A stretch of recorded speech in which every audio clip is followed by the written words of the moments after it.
Okay. Okay, then I think we'll get started now. So welcome to everybody. I'm Alice Roberts. I'm from CPRE London. We're the London branch of the National Charity Campaign to Protect Rural England. And we're here today to talk about London's housing crisis, and specifically, is the government taking London's housing crisis seriously? So I'm going to do a presentation quickly with which has a lot of graphs, so you'll have to pay attention. But of course, as always, we're going to put a link to the presentation in the chat, and you can look at that in more detail when we're finished. So after that, we're going to hear from Zoe Garbett, who is London Assembly member for the Green Party and also was the Greens mayoral candidate for London at the last election. And then we're going to hear from Michael Ball, who's coordinator of the Just Space Network. So moving on swiftly, I just wanted to talk briefly about what CPRE London's interest around housing is. Of course, we are concerned about the very direct threat to the green belt, but really, I think that things are now at a situation where it is the desperate situation for millions of Londoners, which is our prime concern. At our last webinar on housing, where we were joined by Sem Moima, who is a Labour London Assembly member, we had less clarity at that time on what was going to be the relationship between the new National Labour government and London Labour. But now I think things are starting to become clearer, and in particular, we've been given a hefty target for house building. We feel like we've been asked to have a Greenbelt review, which is something that Sadiq Khan had not wanted to do up until now. But what we haven't heard so much about is other things which Sadiq Khan had asked for, namely rent controls, and less and less we're hearing about things like rent reform and social housing. And so our concern is growing, really. And so we feel like this was a time to come back to this subject now in March and to ask, is the government taking this housing crisis seriously? So the prevailing narrative continues to reduce the crisis to house building and to say things like, we don't have enough homes, we don't have enough land to build the homes, and the planning system is somehow stopping us building. And that indeed, there's a lot of the unhelpful language about NIMBYs, which continues. But my question really is, does this narrative stand up to scrutiny? So we're going to give you some figures here. London's population increased by about 6% in the period from 2013 to 2023. At the same period, number of dwellings increased by 11%, that's net increase. But of course, in that same period, or actually I've done this figure for up to January, the figure of house price increase has been 68%. And this idea that simply building houses can bring house prices down, that increasing supply somehow brings prices down, is one that we need to challenge, I think. An additional housing stock outstrips population growth, but prices rise anyway. So this idea that we're not building enough new homes, I think there's just some figures here which I wanted to show you, which I've just got to. So net additional dwellings has averaged 38,000 in London over the past 10 years. There's a pipeline of 283,000 potential new homes, which have already been granted planning permission in London and are waiting to be built. So that's roughly 8-year supply of housing. But obviously, councils are allocating lots and lots and lots more land in their local plans, and that could potentially keep us going for another 10 years at that average rate of 38,000. Of course, what the government has done, and similarly to previous recent governments, is to give targets which are much, much higher than the realistic build rates, the build rates that we have in fact averaged. And so the idea that we can suddenly build 88,000 homes per year seems hugely unrealistic. And what that leads to is land being released when homes are not built. So yeah, so London councils, so there's also this narrative about the planning system as the root of all our problems. London councils highlights the pipeline, as I've said. Boroughs are granting planning permissions of over 57,000 homes each year, and 93% of major planning applications in London were approved within 13 weeks. So this narrative has been around for years, and my question really is, where has this got us? It's basically meant that a lot of green land has been allocated for housing and green sites lost, a lot around the country, sadly. Not so much in London, but definitely around England. We have ended up with high carbon, low density, car dependent development, and house prices and rents have continued to rise. So in our view, this is a lose-lose-lose scenario. So what we've got is a housing strategy, I loosely call a strategy, shaped by house builders' interests, not public need, and land is released in areas where profits are highest, countryside is lost, and brownfield sites lie idle. What we need is a 20-year housing strategy which tackles distribution and tenure.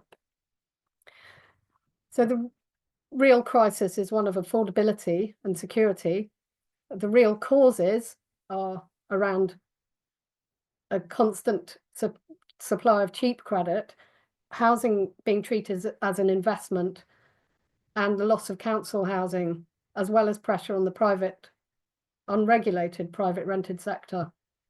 So the real solutions, we feel, lie in stopping fueling demand with very cheap credit, with things like, for example, foreign investment being allowed to increase demand and fuel demand. We need to build social housing. We need to end the right to buy to stop us losing social housing. And there has been some movement on that. And we need to regulate the private rented sector, including introducing rent caps. So those are our thoughts, but of course we're not housing specialists. But we are fairly certain that just building houses is not going to get us anywhere. So now I just want to go through some graphs as quickly as I can to show you the extent of London's housing crisis. And as I say, you can come back to these. So in London, there is no decile of the population where housing is now affordable. So every single decile is now above the affordability ratio. That's the ratio of income to house prices. London affordability ratios are much worse than anywhere else and have gone up dramatically. The grey line, which is social housing, and this is an England-wide graph. The grey line, social housing, shows social renting going down and private renting going up. And then in London, if you see the social rented line going down dramatically, that's the kind of bluey green line at the top, and then the light blue line, which is the private rented sector, going up, so that you're forcing people into the private rented sector who would have been in the social rented sector, and that has essentially put extreme pressure on the private rented sector. Private rents, of course, have gone up dramatically. Average rent price increases continue to be fastest in London. London continues to have the highest average house price, of course, and private rents in London, northwest and southeast, cost more than 30% of a private renting household's income. That's again to do with the affordability threshold. We also have long-term empty homes in London having gone up, and we have the proportion of households in temporary accommodation in London boroughs increasing dramatically as well. And then this is a lot of information about the costs so information and data about temporary accommodation, and in particular the costs to local authorities, which is causing a crisis in local government finance as well. So that's all I wanted to go through today, and I'm going to hand right over to Zoe to start to talk about where we go from here. So I'm just going to stop that share now. There we go. Zoe, over to you. Sorry, it's taking my camera a long time to put on. Oh, great. Thanks, Alice. And yeah, just a huge thanks to CPRE for putting this on. This comes at a really escalating and alarming time. There's been a lot of changes and things happening, and obviously where we are in the progress of the new government and the hopes that people had that things would change. And I think this is a real great moment to come together as all different groups to think about the housing crisis, which I kind of even think the housing crisis has lost its impact as a term. But maybe we can talk about that as well, about how we re-alarm people about the situation. I'm going to talk a little bit about some of the things Alice touched on, but just as my view as an elected representative and how some of this feels for people and what I hear across the city. I'm also going to go on to the government and the mayor's approach and some of the things we're hearing in City Hall around our concerns about some of the changes and approaches. And then talk a bit about some of the things that we could do and try and be hopeful. I am a very optimistic and hopeful person, but I am finding this ongoing crisis and the lack of council homes and the impact it's having on our city incredibly distressing. I've had many meetings in the last week that have just really highlighted how if we don't change track, then we're going to live in quite a dystopian city, I think.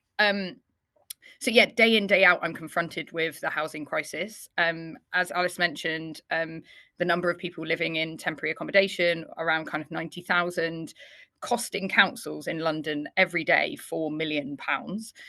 So every day people are pushed out of their communities, out of parts of London where they've lived and grown up, and relocated by the council, or just left. We've got children who are 10 years old that have never had a bedroom to call their own and a stable home, which I think is absolutely terrifying and terrible. So in Hackney, where I'm a counsellor, we've had 4 primary schools closed, with 4 more potentially on the way. And this week I found out that there's a 54-year wait for a family for a three-bed council property. I knew it was a long wait, but I think hearing that 54 years figure just makes you realise that what we've been doing and the decisions that have been made to get us here are really the wrong ones. And if we continue to focus on the housing sector as for finance and as assets, and don't look at different solutions, then we're just going to end up with more of the same. Obviously, we've talked a lot about the kind of visible signs, but obviously behind closed doors, you've got people dealing with damp and mold and terrible conditions. We've touched a bit on private renters. I'm really keen to see the rebalance of power between renters and landlords, and make the sector more affordable and more secure. Obviously, we're seeing a huge increase of people falling out of private rented sector due to its unavailability into homelessness, an increase of 26% in the city in the last year. I also wanted to touch a bit on accessible homes. So the incredible organisation Inclusion London put out a report recently called Barriers at Home, which really talks about the specific issues that disabled people face within the housing situation. So we talk about how the housing crisis means different things to different people. And I feel like disabled people are really experiencing huge barriers to getting the homes that they need, because calling it a housing crisis has been used as a way of building luxury flats and homes that we don't actually need, whilst people with disabilities are really struggling to kind of access bathrooms or even find a home that's got an accessible tube station nearby, and just really struggling to live. And that report, Barriers at Home, highlights that the Mayor of London has a accessible and adaptable target of all new builds. 90% need to be accessible and adaptable. And I think they found that only kind of 3%, or very kind of single digit percentage, are actually accessible, affordable homes. So we do hear about this every day, and I do think that the mayor and the government need to be taking a different approach. We do hear about the over-financialisation of the housing market and the under-regulation of housing. I want to talk a little bit about kind of recently, you may have heard that the Mayor of London put out his growth plan, which I think in itself shows a different tact. I think, as Michael said, who's speaking after me, it's not, good growth, which was part of the London plan, is just a growth plan at any cost. And we're really questioning, the Greens in City Hall are really questioning who this growth is for and what impact it's going to have on our city in the long term. But it does frame the housing crisis as an opportunity for economic growth. And the Mayor of London was at the MIPIM conference, which is International Property Investors in the south of France, trying to get overseas investment into the housing, into London's housing. But we know that decades of private investment into housing has got us into this situation with land banking, with speculation around land values, with profiteering, homes being seen as financial assets, soaring rents, soaring house prices, and as Alice mentioned, all those planning applications that still haven't been built. So we in the Greens don't think that private investment is the solution. We think it's driving up unaffordability faster than we're able to build affordable homes, because a lot of the planning applications have got this cross-subsidy model that you may have heard of, where we're told that we need to build private homes to subsidise the affordable homes. But what that does is increase. We know that often people say it's an estate regeneration or a planning application, people service charges go up, the rents in the area go up, the how prices of housing goes up. So I think it's all about how we challenge the whole approach and the narrative around building. I also had a conversation with the Deputy Mayor for Housing this week, part of the conversation about the Green Belt, which I'll touch on in a minute, but I challenged the idea of why we've got this financial model around housing, and how, if he really thinks that this build narrative is really going to solve the housing crisis. And he referenced a GLA report from 2023, which is obscure and also flags risks. So I don't think that's grounds for continuing with this approach. He said that showed that building homes brings down prices, but also he cited Auckland and Austin as examples, which obviously are completely different cities to London, when we're a kind of global city with this kind of dynamics around offshore investment. So I think even the studies that are being referred to back up this approach are flawed. So I just want to give people lots of tools to be able to have this conversation with other people to challenge this narrative. But we do have a mass, we do need to see much more investment from the government. I think there was an announcement this week around 2 billion being put into the Affordable Homes Programme, but that falls far short of what councils really need to build the homes that we actually need. Or invest in the homes. And I'll talk about that later around how Greens have pushed for acquiring homes. And obviously these housing targets that, really obscure what homes we actually genuinely need, which are these council homes. But it also has led to an uptick in estate regeneration, which I'm sure Michael will touch on, that there's 133 estates in London up for demolition and rebuild. Obviously, there's a huge issue around that in terms of carbon cost, but also the impact of those people living in those situations. And we know that the homes are then built to drip feed into the market rather than being built to provide the council homes we need. And we know across the city there's an actual reduction in the council homes after many of these projects, and an increase in service charges and rents. I did ask the Deputy Mayor, so Jules Pipe, a couple of weeks ago about how the build approach fits with the Mayor of London's net zero targets, to which he was silent for about 30 seconds before he responded saying it's about balancing need. But I think that's also a huge gap in this, is we never talk about the carbon kind of impact. Well, the narrative around the build narrative is very separate to our kind of concerns around the climate and nature emergency. I wanted to touch a bit on where we see what's happening in London in terms of the mayor's approach to strategies, engagement, kind of touching on what Alice was saying about a housing strategy. We're really concerned in City Hall that there hasn't been enough transparency of development of policy since the 2024 manifesto last year. And we're concerned about the anti-regulator and anti-strategy language that's kind of in politics at the moment.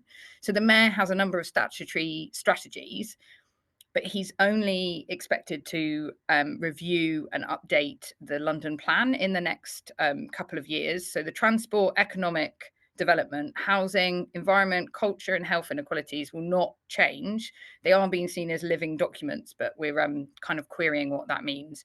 But that means, that real lack of transparency and scrutiny, which is the London Assembly exists to hold the mayor to account, and through these strategies is a main part of how we do that.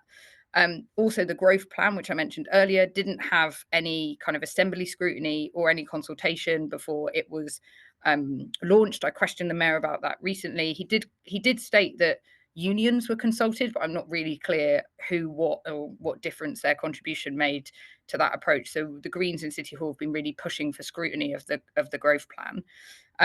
There is a big focus on mandates and missions, which I'm happy to speak a bit more to. But yeah, these are all around how we've shifted away from delivery plans and just to kind of 14 mandates, which are going to be published soon.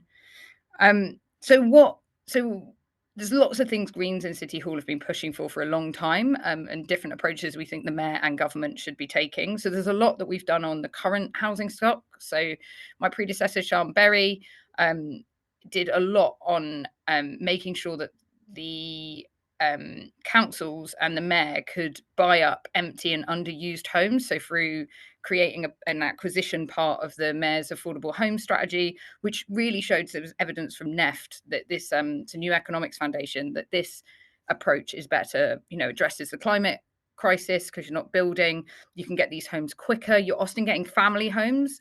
I know that someone mentioned in the chat around the need for family-sized homes. So, what's being built is kind of 1 and 2 beds and very few 3 and 4 and larger homes. So it really isn't getting what councils say that they need. But acquiring homes allows us to do that. So we want to see much more funding for councils to be able to acquire homes. And I know that a macroeconomic economist came to Housing Committee yesterday and was saying that London councils and local authorities need to be given the right of first refusal for purchase of properties. And this is what happens in places like Barcelona. So I think that would make a real difference. There's also, I think someone mentioned around long-term empty homes. There's lots that we've been doing to push the mayor to have a long-term empty homes kind of strategy to really get those empty, we've got 330,000 long-term empty homes in London, but there's also many more kind of council homes. And I know Green councillors across the city are pushing for councils to turn council properties around more quickly. I know that Southwark alone has 1,600 empty council homes, and it's just, we need to be doing, this is all about how we do a lot more with the homes that we've currently got. Alice also mentioned rent controls, which is one of my personal obsessions. I think that making the rental market more affordable is an absolute no-brainer. We're told that it would destabilize the market. We're told that we can't do it. We're told that everywhere else doesn't work. And I've been pushing the mayor to have a rent commission, to have a discussion about what a rent control could look like in London and what it could aim to do, and then how you mitigate those concerns rather than just saying it's too difficult. The mayor of London used to advocate more strongly for rent controls. He is supportive of them, but not quite as kind of loudly as he used to be. But he isn't setting up this rent commission, and I think this would be the opportunity to really set out what that rent control could look like. But as I said at the top, so many people are falling out of the private rented market and into the need for council homes, homelessness, or moving out of the city. And I just think bringing in a rent control that would stop these escalating rents, which are only kind of a market that's inflated and kind of pitched against itself anyway. So that would really help 2.7 million renters, instead of things like key worker homes being built in like 2035 or whatever the mayor's target is. So I think, we really need that rent control to bring those rents down across the city. We also advocate for the end of right to buy. So Greens have been advocating for the end of right to buy. I found a stat earlier from Shelter that only 4% of the council homes that have been sold under right to buy have been replaced. And I think that just says it all, really, doesn't it? Like, if we've got a mechanism that where we can leak out and lose council homes and we're not replacing them, then this is why we've ended up with 54-year waits in Hackney for a 3-bed. So we do need more public investment. I do think that is a headline to make, to get the homes we need. We're also, just to mention the Green Belt. The Greens have always been strong supporters of the Green Belt. And my colleague Caroline Russell wrote a report in 2020 titled Gold Plate the Green Belt, because we just recognise it's vital for the climate and nature emergency. And just, it is pretty terrifying that this review of the Green Belt is happening. I've heard that 18 councils have signed up for it. I heard that from the Deputy Mayor for Housing this week. And I'm trying to understand how those decisions were made within councils. I don't know if anyone here knows about that, but I just don't know how those conversations are being had locally, and therefore how this Green Belt review is going to yeah, what this is going to look like and how quickly it's going to be done. But we shouldn't be building on the green belt. It's not the solution. I think CPRE have been really clear about all the reasons why we shouldn't be, and we should be absolutely defending it, and making sure that people have more access and opportunities to it.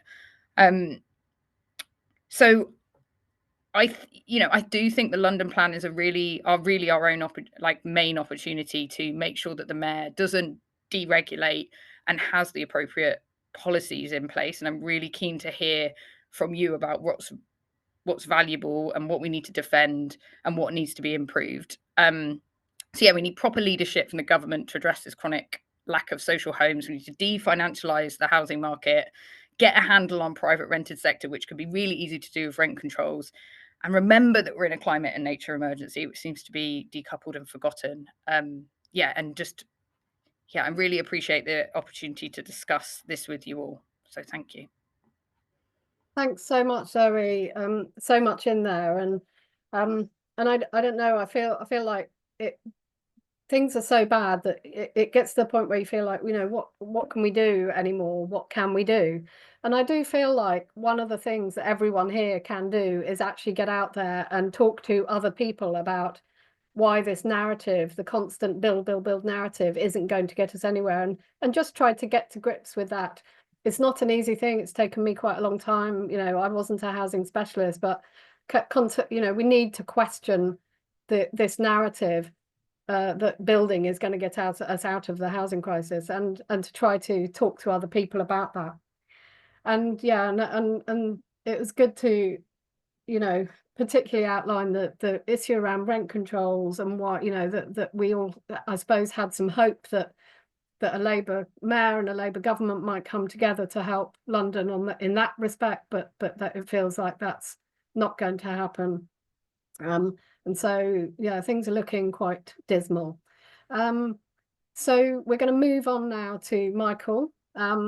We've got lots of questions in the chat, so keep them coming, and we're going to try to pick out one or two at the end. If you just write your questions in the chat, and we'll try to pick them out, and if possible, get a few people to chat to speak as well.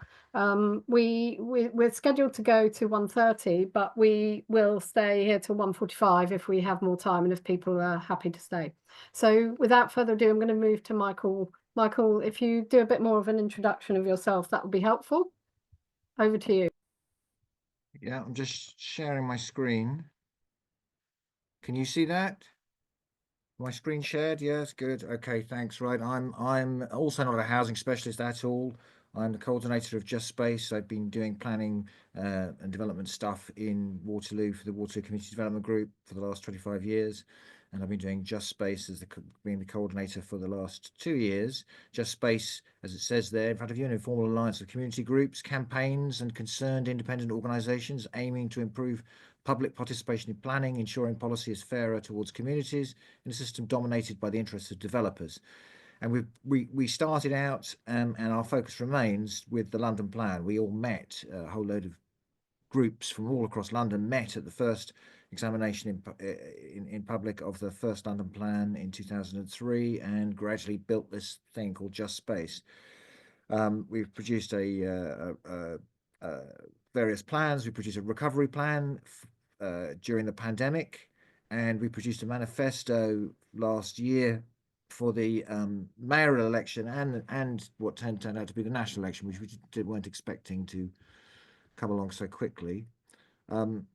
So we are several hundred organizations, community groups, all around planning issues, all usually often geographically focused, Wembley or Barking or wherever, but also communities of interest focused on specific issues and campaigns, going right across the board, from inclusivity and fairness and justice,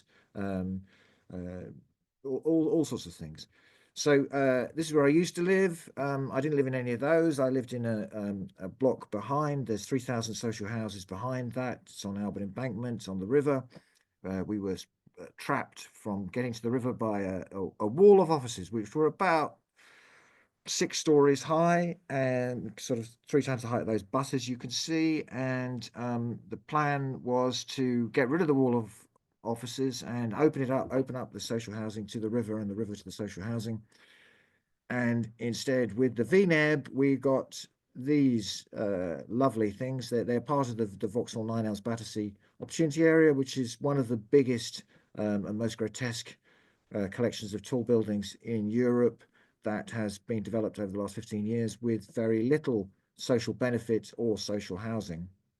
And this is just one strip, and this has got virtually no social housing. There's one little tiny bit in one of those blocks. Otherwise, it's all off-site monies. And I recently took a trip on the river, and I took photos, and just everywhere: Wapping, Rotherhithe, Limehouse, Deptford, Canary Wharf, North Greenwich. This is in fact Woolwich, where very similar developments are going ahead. So we're in a housing crisis. So I'm just going to move my thing, right? So we're in a housing crisis. The government answer is build more homes. And that their reason is that they claim that planning constraints and NIMBYism has led to house building declining. So they beat up planning, the whole planning process, and have recently made changes to the NPPF. They've also introduced a planning infrastructure bill, but the changes to the NPPF have to a very interesting extent are removing local controls and centralizing stuff, but not really, apart from demanding that there are targets, housing targets, which London has always had, and we've always been very, glad that we got these. Other parts of the country have resisted them, and the government has pushed on that. So that's a good thing for other parts of the country, perhaps, but it's not for London. Doesn't make any change to London. So why isn't this the answer? As they say the law of supply and demand means that if there are more homes, prices will come down. Surely. I mean, I endlessly have silly conversations with yimbys, so-called yimbys, who say, yes, please, in my backyard, yes, because the law of supply and demand means that. But we've been trying this. London has built more homes over the last 25 years than sorry, I haven't written this right, than the population has grown. We've got more homes than the population has grown by several percent. And we've got 47 opportunity areas, 600 tall buildings in the pipeline. There is lots of development. Not recently, it's fallen off a cliff in the last year, in particular, house building, but for the last 25 years, we've been pursuing this approach of trying to get housing in London and trying to get a balance of the right sort of housing. And we haven't. We're in this crisis. We now have more bedrooms per person than ever before, and more housing space per person than in the mid-90s. Yet this growing surplus of housing has done little to improve affordability. So we're saying it's not simply a housing crisis, it's a housing affordability crisis. That is the fundamental thing. It's a housing affordability crisis. And please remember that right to the last slide, which is shocking. Housing is too expensive to buy or rent. And just last year, the private rental costs went up 11% in London, which is outrageous. And house prices are over 11 times annual disposable incomes, which I think was just mentioned. And this graph, I think, is a really interesting graph because it's got a timeline from 1845. And what you can see is that the ratio between the cost of a house and the income changes a lot from right down in the First World War, from a ratio of around 2. Back in 1845, the ratio was around 12, and surprise, surprise, very few people owned homes that they lived in. The ratio was from the end of the war until the 80s, and there was a slump in the 90s, but then it's just gone up and up and up. The ratio has gone up. It's a gently boiling frog scenario. This isn't something that's happened over the last 5 years or 10 years or even 20 years or 40 years at minimum. This has been going on, and actually you can trace it right back to the first things such as the right to buy, introduction of right to buy. So just a couple of headlines, just you know, last week I've seen home affordability, this is an FT, home affordability back at pre-pandemic levels. So this is a good news story. But the interesting thing is it says after wages rose much faster than house prices. That's what's changed the affordability, because wages rose about 10% faster than house prices, according to that article. So this isn't just a matter of supply and demand. It's actually a matter of really wages that have stagnated. That is an absolutely critical thing. One bed flats are unaffordable for key workers in half of England, and obviously that applies to London entirely. The whole of London is not affordable to key workers, and buying a house in England is deemed unaffordable for all of London. It's out of reach for any income group. Even the top 10% of households can't afford it in terms that the ONS defines affordability, which is that ratio. I think it's 5 times the income. Some of these numbers have been mentioned already. There's 180,000 people homeless, 90,000 children. It's outrageous. 300,000 households on council waiting lists, some with 54 years, as was mentioned. We've lost 300,000 council homes, exactly the same number, through the right to buy. Essentially, we lost them to the affordable housing stock. They haven't been lost; they are hopefully lived in, but they're no longer affordable. And there are 300,000 existing housing permissions for London, which the multiple house builders aren't building. As well, most of them are controlled by the multiple house builders. And the number of homes last year, as I said earlier, fallen off a cliff. It's a mere 35,000. It was very, very low last year, but over the last 25 years, it has been has not been like that. And £30 billion is spent per year, or on housing benefit. In fact, I think, yes, someone mentioned it was 4 million a day, which is incredible. And I can give you an example because I know it, because it's my little area, Waterloo, but I'm sure you all know these sorts of experiences. We've got 6,500 homes, roughly, and it was about 60% were council homes in 1980. 50% of those have been lost the right to buy since 1980. 2,500 market homes have been built, but only 400 affordable homes have been built, which is about 15%. And there's been a huge private rented sector has emerged, which didn't exist effectively. I mean, it was absolutely minuscule. It was 3% back in 1980. And a massive gap has emerged between the social rents and the market rents and land values. And since designated as an opportunity area, there's been permission for 2,000 homes in Waterloo to be built. And these are on sites. Some of them sites have been empty since the war. They've been vacant for decades. And developers get permission. Some sites they've had permissions over and over again, and they up and up and up what's approved, and usually the height, and they're not built because it's speculation. They're speculative, and they raise the value of the land as a result. Some of them are built eventually, and then they're very high priced as a result. And there is no clear data or analysis by the GLA or the local authority on this. The things I put there, we did a Waterloo housing study in order to get those issues. They're not there in the GLA's opportunity area. They've got a website for the GLA where they have all their opportunity areas, all 47, and they say what's going on, but it's very, very superficial monitoring of what's going on. In simply number of units, nothing about the quality of them in terms of the family sizes, for example. I'm sure they've got some of that, but we don't have it. But also nothing about the benefit to the community, the sustainability of the communities that are being created. So that in Vauxhall, for example, that was all predicated around producing this wonderful new linear park in the middle of the Vauxhall Nine Elms Battersea area. Well, that linear park hasn't arrived. We've got patches of bits and pieces, but no linear park. And it was also halved during the process in terms of the aspiration for how big it is. So Just Space did a manifesto in 2024, and many of the things that we've been talking about, we flagged up.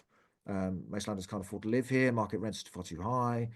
social housing not being built. The financialization of the housing market means that London properties are worth more as financial assets than they are as homes, and I think that's absolutely critical. The way in which people are using housing, and I admit I did exactly that. I bought, when I had 2 little kids, I needed a 3-bedroom house, and I bought a 4-bedroom house because I could afford to buy a 4-bedroom house, and that's the best place to put my my ill-gotten gains. Rather than putting it into a bank, I get more from the 10% rising, as it was at the time, property prices every year. This is a terrible, and I hold my head in shame, but at least I can admit it. Anyway, so we've been talking about those, and the house building, a critical thing is that the house building model is predicated on property values forever rising. Plus, there's an imperfect market and a cartel of house builders who control that supply. So they get permissions, they get options on land, they get permissions, and they eke out those the building which suits them, but it doesn't suit the needs for London. And developers overpay for land, and then they claim they can't afford to provide social housing. I'll come to viability in a second, because that's a viability issue, and it's not as simple as that, but it is a terrible issue. Huge amounts of public land have been lost as well, and this is we're every year we're losing the capacity to actually solve this problem by losing the public land. So these were some of the proposals. They were the things that were wrong. These are some of the proposals we put in our manifesto last year, in the hope that the new government would take up these ideas, or some of them, and particularly Sadiq would take up some of these ideas. So public land shouldn't be used for not-for-profit rented homes. Abolition of right to buy. Well, they've been absolutely clear they're not going to do that. And the buyback of ex-council stock. The Mayor of London must be granted the necessary powers to effect the blueprint for reforming private renting. I'm sorry to hear Zoe saying that he's retreating from that aspiration, but I'm sure if the government were to grant him the necessary powers, he would be very happy to use them. It's terrible that isn't happening. A presumption against the state redevelopment schemes. State redevelopment schemes are a disaster most of the time. The elephant is the most shining example of the injustice and awfulness of state redevelopment. They don't have to be like that. There can be schemes that work. There can be infill schemes if they work with the communities. If communities work together with the council, and they also focus on refurbishment, because the 30% of the carbon emitted in this country is from the construction industry, through the requirements of the construction industry. It's absolutely massive, and we're not going to reduce that if we just keep demolishing buildings that are 20, 30, 40 years old and replacing them because it works well for real estate reasons. We need to focus on carbon and the circular economy. That just doesn't appeal to Savills and the sellers. A presumption in favour of retrofitting, therefore, and one of the real things I cannot believe that CLT, cross-laminated timber. I've been to see an office that's being built in Vauxhall, 7 stories, cross-laminated timber. It's fabulous, and it's sequestering carbon. It's not emitting carbon. We produced something similar as an alternative for a scheme in Lambeth Walk, where the council wanted to put up some block, demolish stuff that was there that was only 40 years old, put up some replacements, and that was going to cause 8,000 tons of emissions. And we proposed using CLT and doing it differently and retaining what was there and improving it, and getting the same outputs, the same number of units, and we'd have sequestered 6,000 tons. And that's equivalent of 14,000 tons of, they would have emitted 8,000 tons, we'd have saved 6,000 tons. That 14,000 tons was the equivalent of 2 years of all of the electricity required for all of the schools in Lambeth. So this was a major saving, and they wouldn't even look at the scheme. This has got to change. It's just, the world is burning. viability, I mentioned earlier, it mustn't trump planning policy. It was started as a way of trying to get affordable housing, and it worked for a few years, but the developers have worked out how to use it effectively against getting affordable housing. And Cavalry Barracks is the most egregious example. It's in Hounslow. It's a cavalry barracks, and the way that viability works is that one of the wheezes is it says what's the existing use value and what's the value once you've developed it. And if the existing use value is low, then you're going to have more money available for affordable housing. So the developers want to say the existing value is high, and now they can't argue that a cavalry barracks existing use value is high because it's a cavalry barracks and there isn't much need for cavalry barracks. But they managed to argue that, the mayor accepted it, and we've got a minimal amount of affordable housing on that scheme as a result, if it gets built. Establish a transparent register of residential properties, and the council and mayor given powers to take effective timely action on London's empty homes. And Westminster Council, only in the last couple of weeks, have flagged up that about a quarter of their homes aren't lived in permanently. 11,000 are empty in their reckoning. They want powers to be able to take effective action on that. It's quite straightforward. Westminster Council, they're not some basket case council. This is a sensible council asking for sensible things. And there are many other reports. There are lots and lots of report. Our manifesto is just one small thing. This is one I came across in the last few days. That homes that don't cost the earth. There's a website there. They put things very well. Previous trends suggest that even if we hit the target of 1.5 million new homes within this parliament, a rate of building that many argue is unrealistic, it would reduce the ratio of rents to incomes by just 1%. And that's because the broader system of policies on housing tax and mortgage credit is pushing up prices and favouring better off homeowners and landlords. This is written by housing experts who are far better knowledgeable than me on this. And the interesting one is the last one. Without mass retrofit and with 3,000 business as usual homes built every year, housing will soon consume the country's entire carbon budget. This is disastrous. This isn't what we were promised. This isn't the Green New World. Now, why have they gone down this route? One of the things that I tracked when I started working at Just Space in April 23, I then found this. The house building crisis, this Centre for Cities report, and it says there's 4 million missing homes, and it's all due to the planning system. Ever since 1947, we've built 4 million less homes than the Germans. The Germans built 4 million more homes than us, and per person or whatever, in a ratio. And therefore it's all our planning system. It's all 1947. It's the Planning Act itself. It's a disaster. It's holding it all back. It was a ridiculous and specious argument, but there you are. Centre for Cities is an organisation that is funded by developers, and the chair of it is a chair of a large developer. He was chair of Lend-Lease.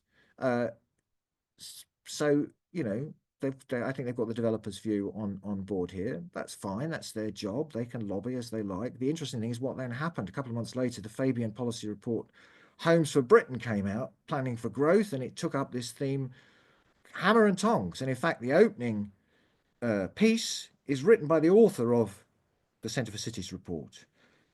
Britain's housing shortage there. What are the origins of Britain's 4 million missing homes? Asks the Fabian document.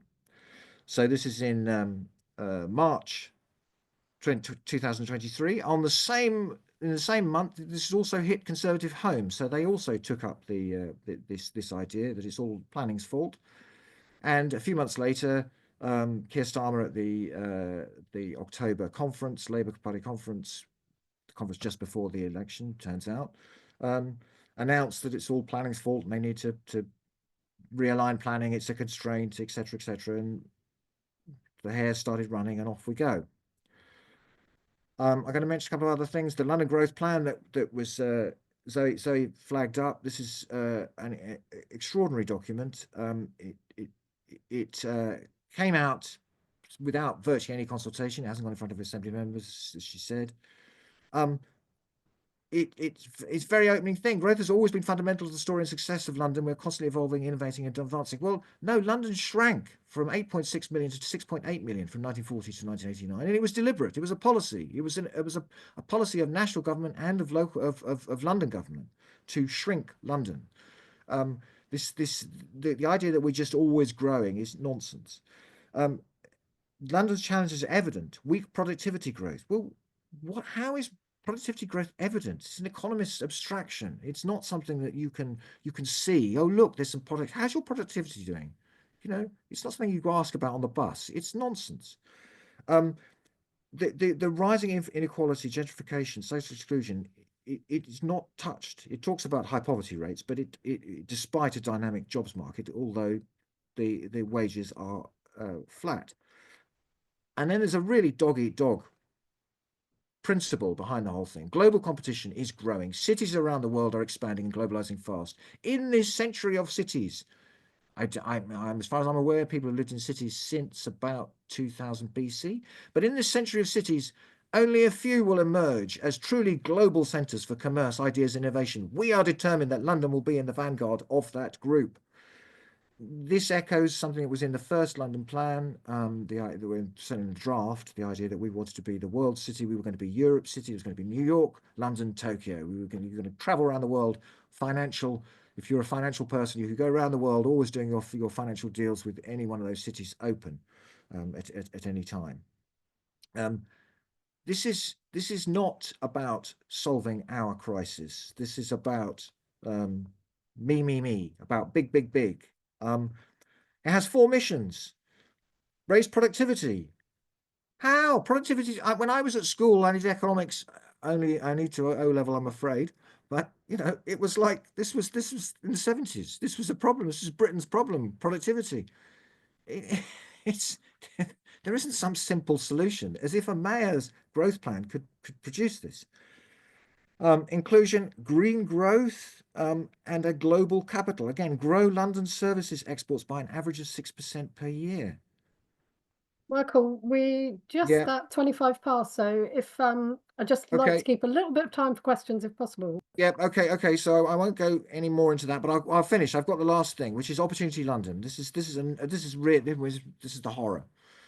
So taking that, and this has been going on for the last year. So Opportunity London started last year. It's a 22 billion pounds of investable opportunities launched, and it's by the Mayor of London. It's a partnership of the Mayor of London, the City of London, London councils, HM government, and these guys, Berkeley Homes and Barratt and etc. Lend-Lease, a collection of developers, and Opportunity London prospectus for investors says the UK is ranked as the second most attractive country to invest in by global CEOs, with secure political, financial, legal institutions providing assurance to investors for their long-term core to opportunistic returns. London's a $1 trillion European economy, consistently topped the world's best cities rankings for the past 10 years. London remains the most attractive city in the world to invest. Come and invest. Here's some places to invest. They went down, as Zoe said, to MIPIM to sell this. And what have we got? Here's an example: Barking Riverside, some Riverside that's going to be transformed into these lovely flats. 6.6 billion pound GDV for it. But the interesting thing is in the small print. The scale of the opportunity, says this brochure, prospectus for developers, the scale of the opportunity is significant. Forecast housing and rental price growth over the next 5 years in the borough are 22% and 16% respectively, above the London average. Whoa, whoopee! Riverside has seen a regeneration premium of 4.4% annually in pricing growth. So what it's saying is, come and invest in us, and you can be sure you're going to get really good rental pricing growth and house price growth, you're almost guaranteed it. It's been going on, and it's 22%, 16% respectively. This is the opposite of solving the housing crisis. This is what's making the housing crisis. This requirement that investors come here, do this, and prices go up. It's mad. It's a mad circle. So I'll stop there. Thank you. Well, what an amazing place to stop, really. I mean, I don't think you could have said it much more clearly, that if we, if we use a model which assumes prices will increase, then prices will continue to increase. And where does that leave us? So, as I say, it's quite hard to be positive at the moment. And I thought it was particularly interesting that one of the things that you'd highlighted was the extent to which the house builders have managed to influence national policy. And this has been going on for a very long time. And I always remember being phoned up by, I think it was Andrew Gilligan, who did a similar piece about think tanks, which were in fact, thinly veiled front for house builder interests, which were funding reports saying policies should be implemented which effectively serve their own interests while promoting house price growth. So I think this is something which is entrenched, and it is profoundly disappointing that we're still where we are, still here where we are, that nothing seems to have changed. Another thing that I thought was interesting that you mentioned centralization, and how, I've worked around local government for a really long time, and how governments come and go, but all of them are ambivalent about passing power down to local authorities. And that has been Labour governments and Conservative governments, and that actually centralisation, we're one of the most centralised Western democracies by a long way, and that we do not enable local authorities to get on top of problems. But interestingly, you also pointed to the fact that public land is almost certainly one of the solutions to the problems, where we do own land, we don't have to pay for it, and therefore where it's already publicly owned, that we can use that land to start to build social housing. And that may be one of the small glimmers of light in a very, very long, dark tunnel. So I was hoping that John may have picked out a question or two for us. And I do understand that we're now at 1:30 and that people may need to leave. So I should just say, before we stay for a few questions, that we will, that if we could put the link to the page again in the chat, Athene, who's our events volunteer, if you could put the link in the chat again now before people leave, so that you can see where we'll be putting all of the presentations. My presentation's already up. We'll put Michael's there too, and we'll also put the event recording there once we've got it, a link to that. And we'll also email you all after the meeting so that you have that too. So John, my colleague John, I was hoping may be able to pick out a question or two. Yeah, we've got a question here from Rob, who says, do we think that local national government should effectively subsidise housing costs by paying builders to build properties that can either be sold at less than they cost to build, or to be owned by government and rented at less than the private market rent? If we think that, how would we propose it to be funded?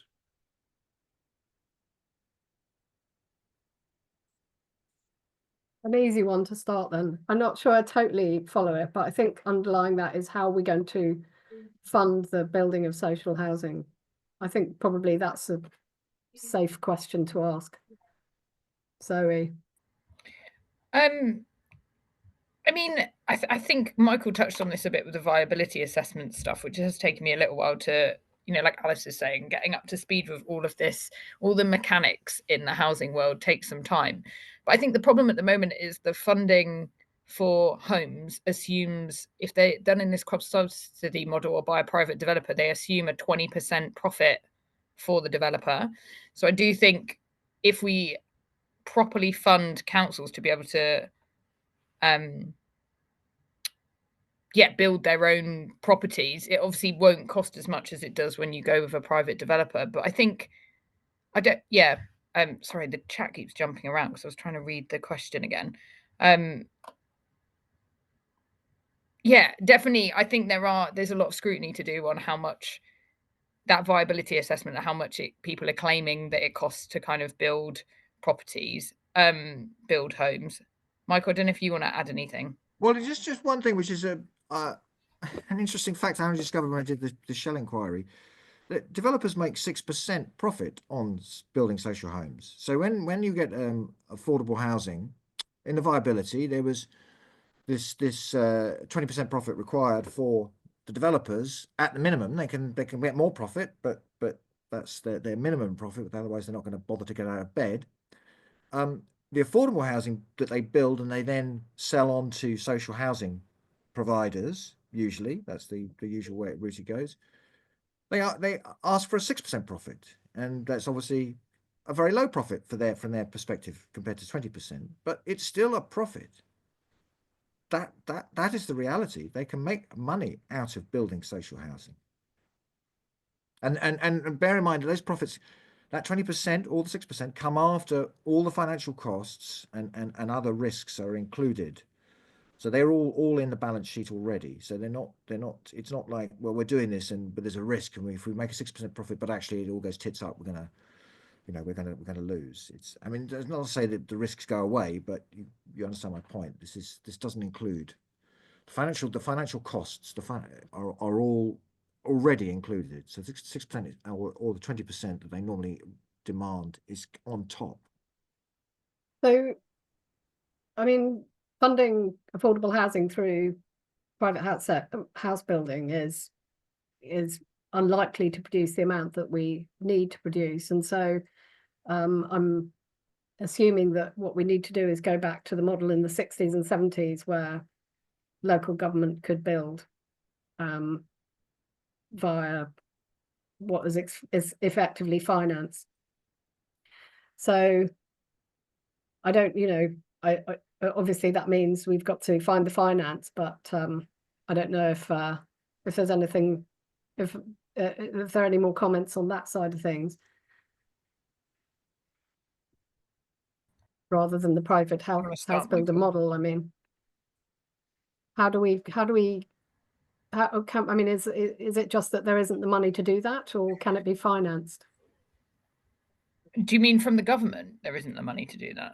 So presumably we would have to finance the building of social housing somehow, and that it will involve finance. It's not just money.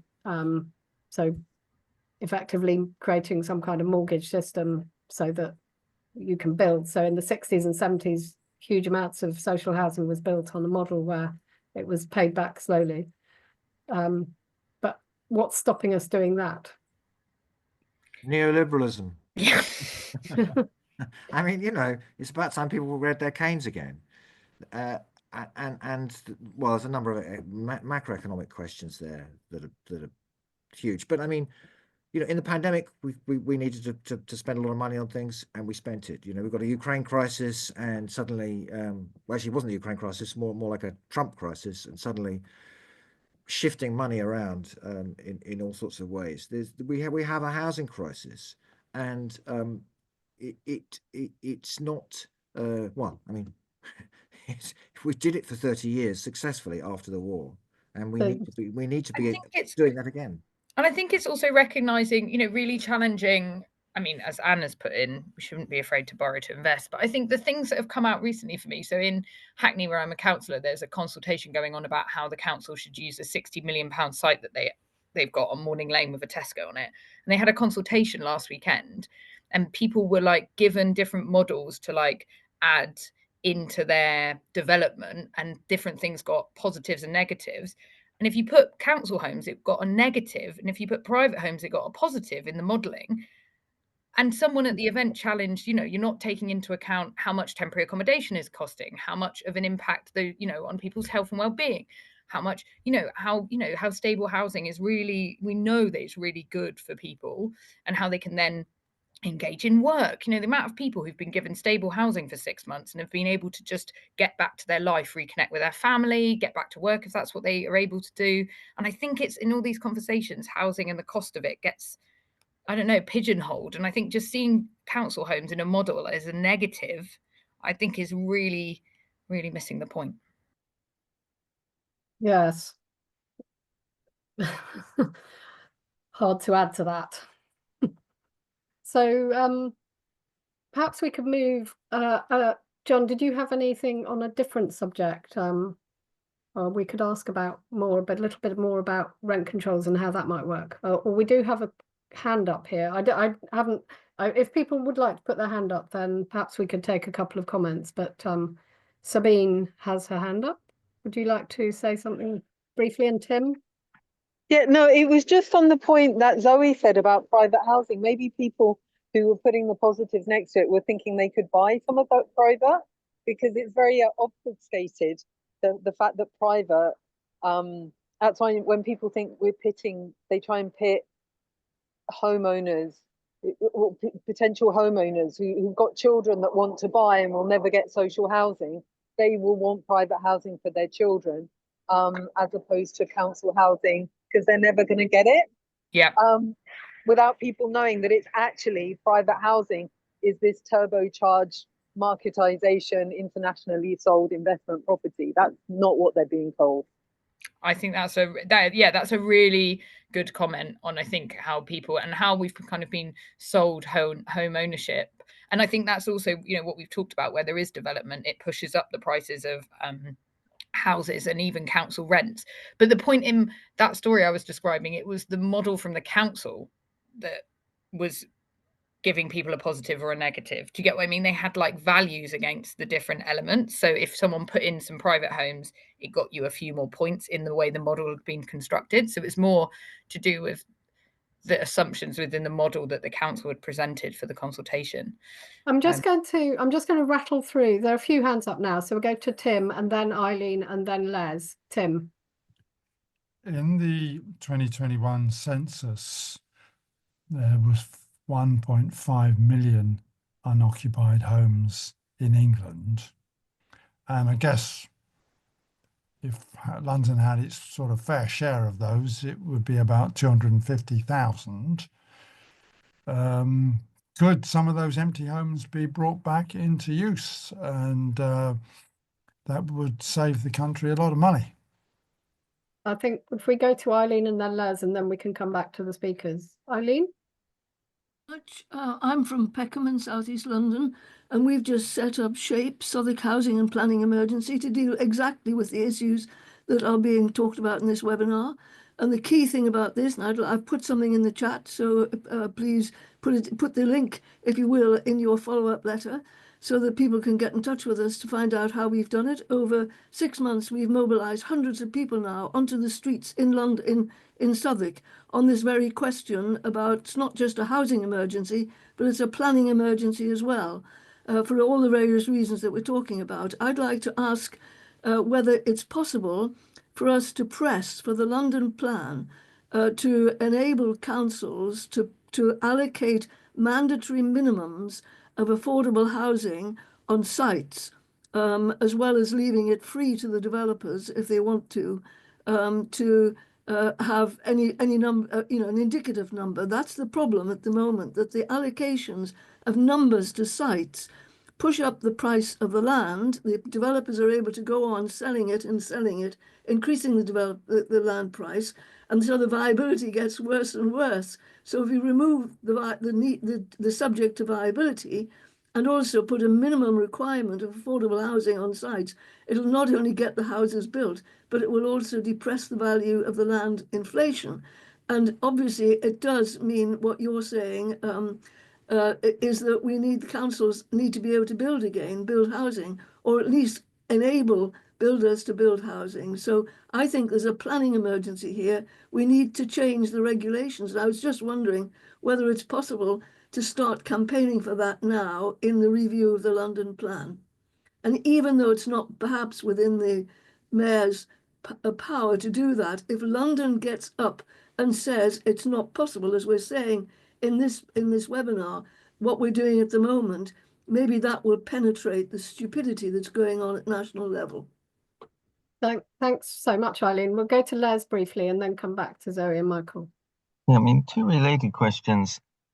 I mean, for years, advocates of public housing, social housing, have been proposing rules that would shift the practices away from these predatory partnerships towards the public good. But clearly, some local authorities like GLA, Camden, where I live, don't want to do that. They are strongly committed for a long time to these predatory partnerships that basically legalize the theft of public assets and turn them into financial assets. So how do we explain this? And this relates to my second question. It would be comforting to think that this is all driven from central government, and maybe once upon a time it was, but now, is that the case? As far as I can see, where I live in Camden, it's strongly driven by the local authority itself. If they had more autonomy, they might do it even more intensively, and we'd have even more theft.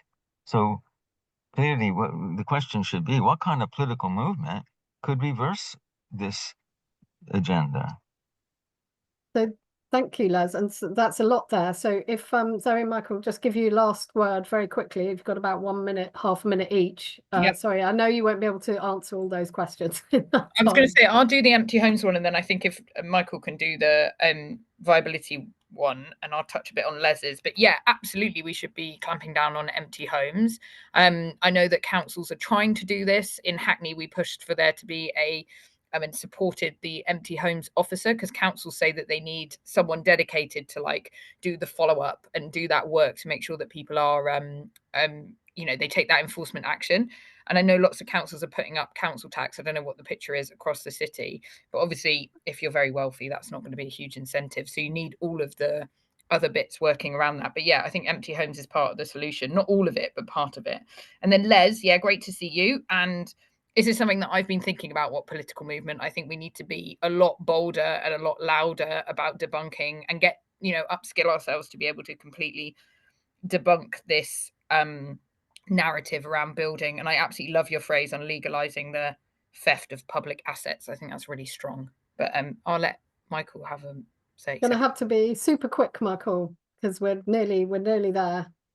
I don't think I've got anything. I mean, Eileen's proposition, I will take up with Eileen and Just Space. With the idea of mandatory minimums, it's an interesting idea. It's really the fundamental issue is that the government's whole position and the London Plan's position is any housing is better than no housing, and therefore, if you can produce some housing without affordable housing, that's better than no housing. Therefore, we're going to accept that, and that needs to change because we need affordable housing. So we are now at time. So I'm sorry that we didn't get more time for questions there, but I think it was important to hear all of our speakers speak. And thank you, just to leave you with a few thank yous and also that one request. So the request first, which is please do get out there and talk about these issues and try to undermine the prevailing narrative, as I call it, and actually get out there the facts. And I'm sure that many of you are already doing that. And thank you for doing that. Huge thanks to our speakers today, Zoe and Michael. Thanks to our volunteers and my colleague John for helping put this together, and to the Urban Design Group who let us use their Zoom account for free, which means we don't have to pay for it. So yeah, I hope that everybody has learned something today, or feels that they've a bit better informed at least, and we will certainly be letting you know where you can find out all of these slides. And Michael, you need to send us your slides so we can put them up. So I think that's just about it. Thanks very much to everybody. And we hope to see you again soon at one of our webinars again. Thank you very much and goodbye. Thanks, Alice. Hi, everyone.